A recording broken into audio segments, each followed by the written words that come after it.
Pernah nggak Anda merasa dunia ini kok kayak nggak stabil?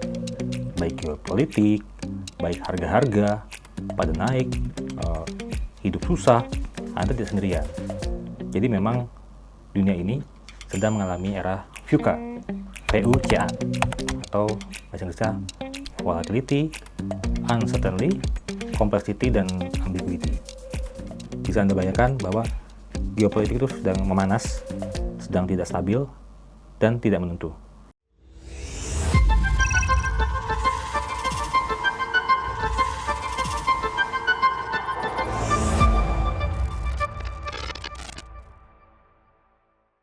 Lalu apakah Anda mengikuti harga-harga yang naik?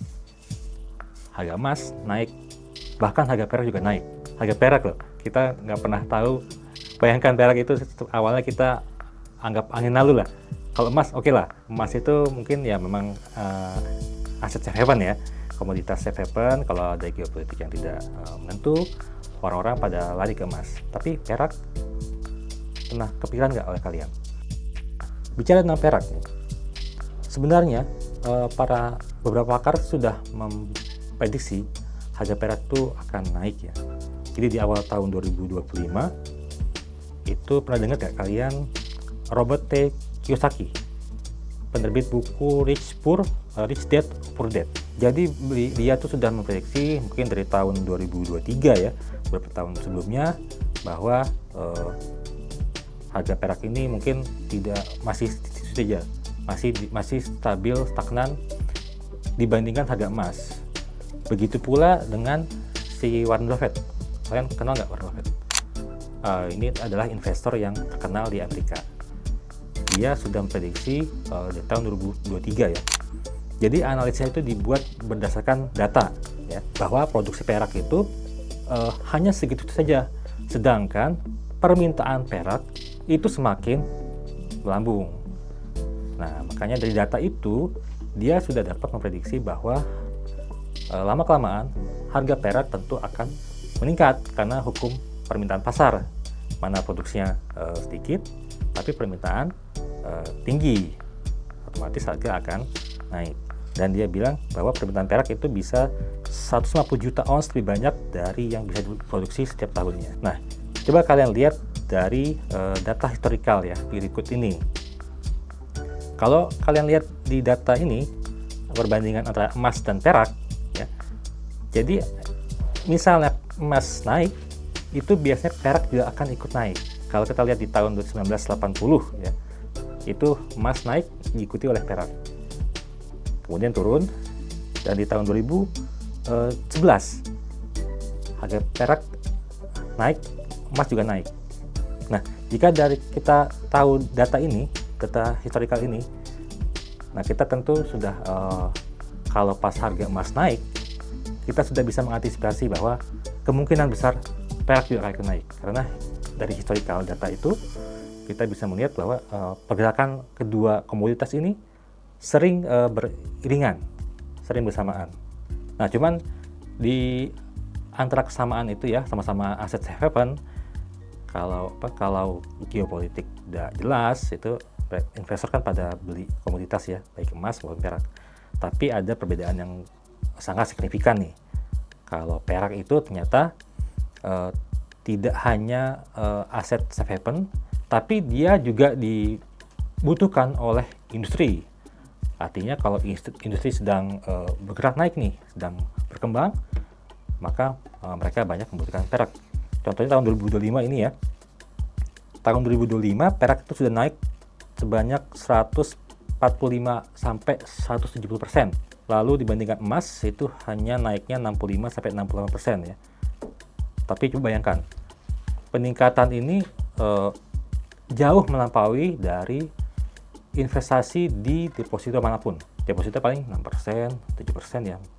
Nah, ini sudah sampai puluhan bahkan ratusan persen.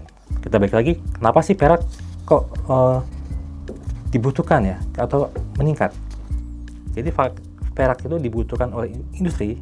Nah, industri apa saja yang membutuhkan? Salah satunya adalah panel surya. Industri panel surya kita tahu kan di mana sedang gencar green energy ya. Nah, panel surya itu membutuhkan perak.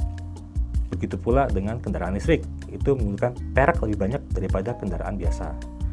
Lalu ada komponen elektronik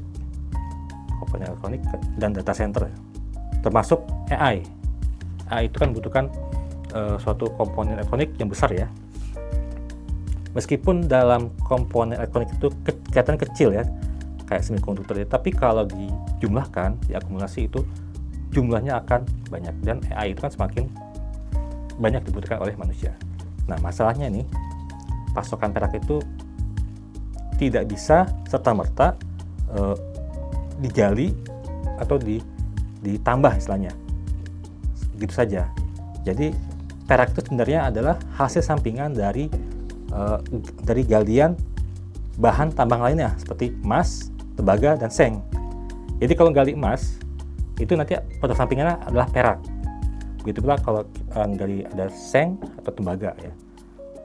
Nah itu berarti ketika permintaan perak naik, pasokan itu serta-merta dapat ditingkatkan. Jadi artinya produsen itu tidak dapat membuka keran perak itu begitu saja.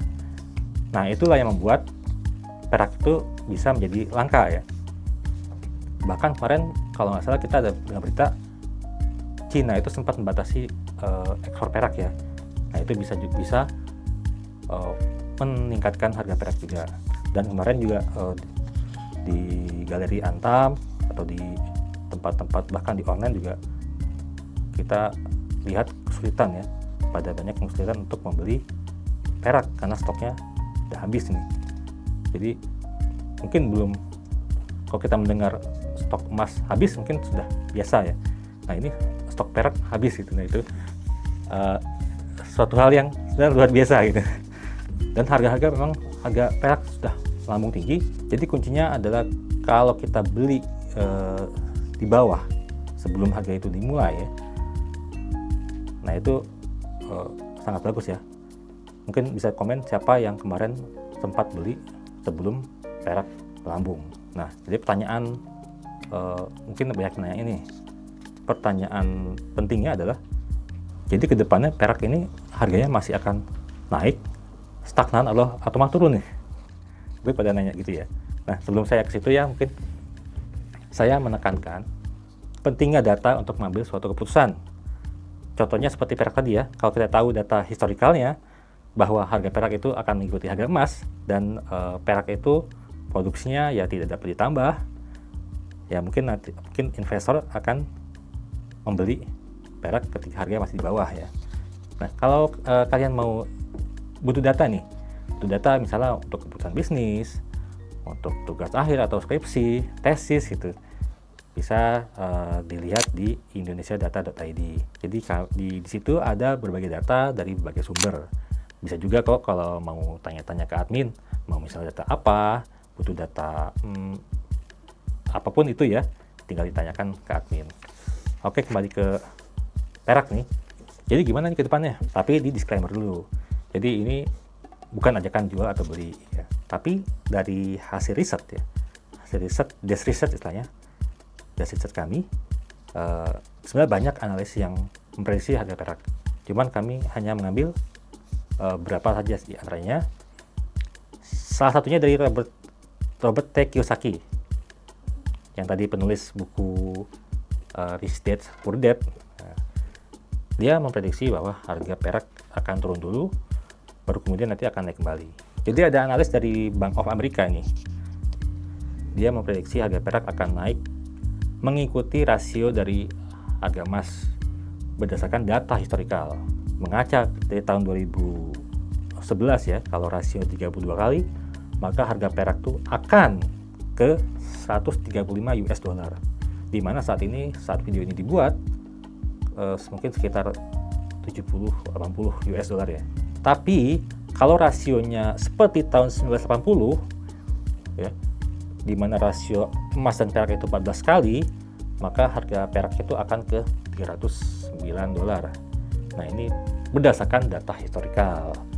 Kalau tadi kan kayak prediksi. Nah saya mungkin pada kurang puas nih datanya. Nah saya kasih data yang lebih ilmiah. Ini ada di artikel ya, sebuah artikel yang termuat di jurnal terindeks Scopus, dipublish di Elsevier atau ScienceDirect.com.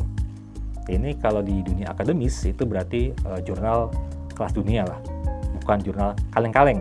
Dan ini masih baru terbit di 1 Januari 2026, jadi masih fresh lah tahun ini ya. Intinya, dari tahun 2023 sampai tahun 2030, permintaan akan perak akan semakin banyak, terutama untuk panel surya, dan itu akan melebihi dari kemampuan produksi perak itu sendiri. Itu pun kalau belum ada bahan yang bisa menggantikan si perak. Jadi diperkirakan masa depan itu kebutuhan perak itu meningkat dan produksinya hanya mampu menutupi sekitar 60-70%. Jadi bayangkan ada gap di sana ya. Nah itu pun kalau misalnya belum ada bahan pengganti, tapi kalau ada bahan pengganti perak, misalnya tembaga atau yang lain, nah maka ya solusinya sudah clear nih, sudah jelas. Mungkin harga tidak akan naik. Tapi kalau belum ada bahan pengganti, bisa Anda tebak sendiri. Nah gimana dengan kamu nih? Mau langsung invest perak saat ini, atau nunggu turun dulu, atau kamu tim emas nih, atau malah tim saham, kripto, properti, atau lainnya, atau malah nungguin dunia stabil dulu nih, nungguin dulu dunia aman, stabil, aman, makmur, dan sentosa. Tapi apapun pilihanmu ya, dunia mungkin makin tidak stabil, tapi keputusan kita tidak harus menjadi labil. Apapun pilihanmu, tetap tenang, jangan FOMO, dan tetap berdasarkan data.